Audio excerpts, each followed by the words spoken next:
வலங்கைமானில் பள்ளி வளாகத்தில் புகுந்து விஷப்பாம்பு கடித்ததில் மாணவன் பலி தொடர்பாக இபிஎஸ் பல்வேறு கேள்விகளை எழுப்பியிருக்கிறார். அரசு பள்ளியில் விஷப்பூச்சி கடித்து 3ஆம் வகுப்பு மாணவி உயிரிழந்தது சம்பவம் பெரும் சோகத்தை ஏற்படுத்தியிருந்த நிலையில் சுத்தம் செய்யக்கூட ஆட்கள் நியமிக்க வக்கற்ற நிலையில்தான் பள்ளிக்கல்வித்துறை இருக்கிறதா என்ற கேள்வியை எதிர்க்கட்சித் தலைவர் இபிஎஸ் முன்வைத்திருப்பதை அண்மை செய்திகளாக பார்க்கிறோம். விவரங்களை நம்முடைய செய்தியாளர் ராஜேஷ் வழங்க நாம் கேட்கலாம். ராஜேஷ், எதிர்க்கட்சித் தலைவர் என்னென்ன கேள்விகளை இந்த விவகாரத்தில் குறிப்பிட்டிருக்கிறார்? வணக்கம். திருவாரூர் மாவட்டம் வலங்கைமானில் பள்ளி வளாகத்திலே புகுந்த விஷப்பாம்பு கடித்ததில் மாணவன் சிகிச்சை பலனின்றி உயிரிழந்ததாகவும், நாமக்கல் மாவட்டம் குமாரமங்கலத்தில் அரசு பள்ளியில் விஷப்பூச்சி கடித்து 3ஆம் வகுப்பு மாணவி உயிரிழந்ததாகவும் வரக்கூடிய செய்திகள் அதிர்ச்சி அளிக்கின்றன என்று எதிர்க்கட்சித் தலைவர் எடப்பாடி பழனிசாமி குற்றச்சாட்டுகளை முன்வைத்திருக்கிறார்.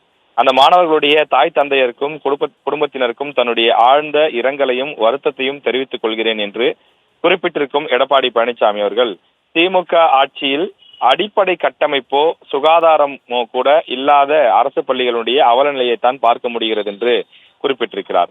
மாணவர்கள் உயிர் போகும் அளவு சம்பவங்கள் நிகழ்வது என்பது கொடுமையின் உச்சம் என்றும், மேற்கூரை இடிந்து விழுந்து விடுமோ, சுவர் தன் மீது விழுந்து விடுமோ, தரமற்ற உணவால் பாதிப்பு வருமோ என்று அச்சங்களுக்கு நடுவேதான் மாணவர்கள் அரசு பள்ளிகளுக்கு செல்ல வேண்டிய நிலை இருக்கிறது என்றும் எடப்பாடி பழனிசாமி குற்றச்சாட்டுகளை முன்வைத்திருக்கிறார்.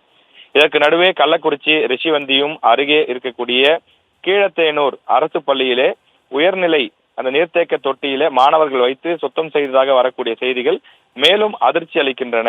இதற்கு கூட ஆட்களை நியமிக்க முடியாத நிலையில்தான் திமுகவினுடைய பள்ளி கல்வித்துறை இருக்கிறதா என்றும் அவர் கேள்வி எழுப்பியிருக்கிறார்.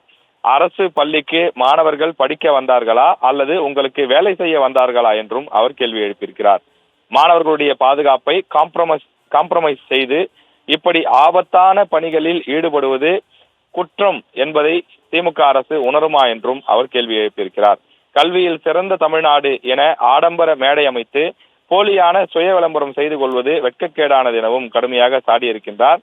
தொடர்ந்து விஷப்பூச்சி பாம்பு கடியால் உயிரிழந்த பள்ளி மாணவர்களுடைய குடும்பத்தாருக்கு உரிய நிவாரணம் வழங்கிட வலியுறுத்துகிறேன் என்றும் இபிஎஸ் தன்னுடைய அறிக்கையிலே குறிப்பிட்டிருக்கிறார்.